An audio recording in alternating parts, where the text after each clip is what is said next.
mag-delivery naman po tayo ngayon. Oh guys, oh, deliver naman tayo ng food ngayon.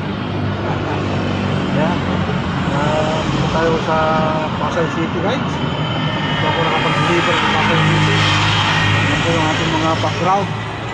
Oh, dito sa Seashore Side Condominium sa Pasay City.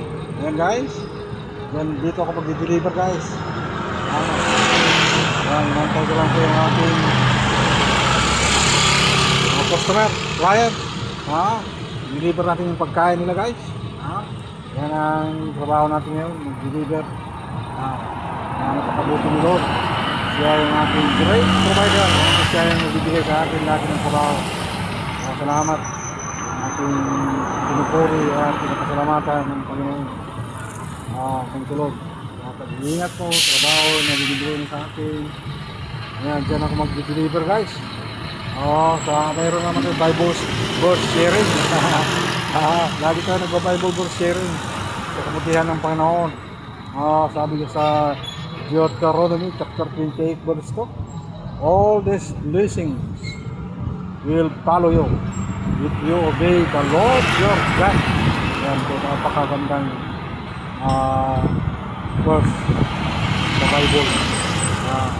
Lahat ng itong mga pagpapala ay susunod sa iyo kung ikaw ay mag-obey sa Panginoon. Yan guys, ito lang ating mga background view. Dito tayo sa Seashore Side Pasay City. Deliver ako ng food guys.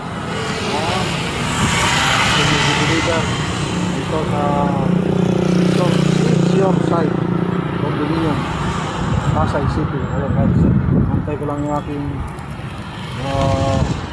client bibigay yung kanyang pinag-deliver na pagkain guys. Ang lagay dito. Ayan yung ating puntahan guys. Seashore Side. Ano na kasi ito puro condominium nito guys. Yan yung ating pupuntahan. Puro mga condominium guys. Yan, napakabuti ng Panginoon.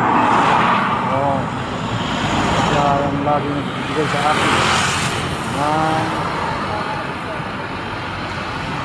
aking trabaho. Ito yung Jokno Boulevard. Dito po sa Seashore Side Pasay City. Ayan guys, yung aking deliveran. Yan yung Seashore Side Condominium. Thank you Lord. Ayan, deliver na guys. Andyan na yung ating client. Kaya salamat guys sa inyong panonood sa aking namang